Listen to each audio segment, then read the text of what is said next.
this section, and to no one's great surprise, perhaps, the Daily Mail have evidence that so-called trans, so-called healthcare, so-called doctors are well aware that many of their clients are in no position to be calling the shots on their own surgery. Yeah, so trans healthcare doctors are exposed, admitting that some patients are too young or too mentally ill to understand the consequences of their treatment. This is leaked messages from the World Professional Association for Transgender Health, or WPATH.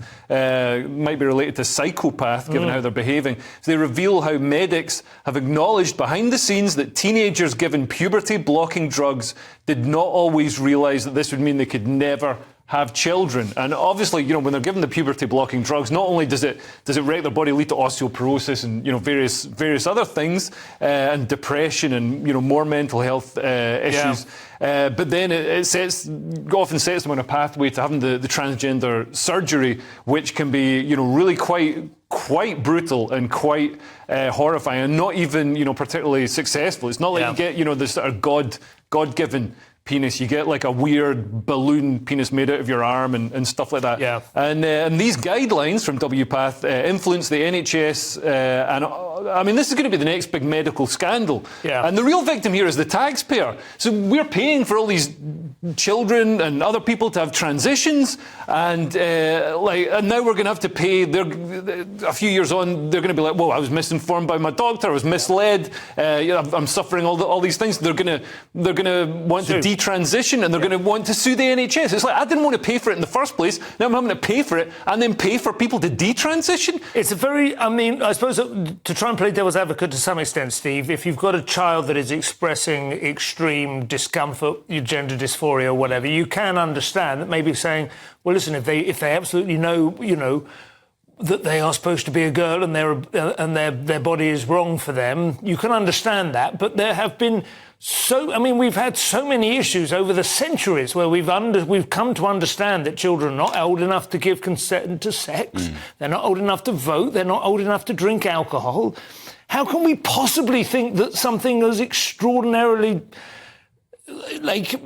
decisive and definitive and irreversible as this could have been okay? Yeah, I think even if you are at your core thoroughly trying to spend all of your time supporting the trans people, you would want there to be more rigour. Yeah. This is not something that should be done lightly, because then you end up having the wrong people affected. You're not saving trans people, you're potentially harming other people who weren't trans. It's often, these debates end up being not about trans people. The same thing happens when you talk about toilets. It's not about trans people, it's about people who want to sneak into toilets who aren't trans, who are using the loopholes.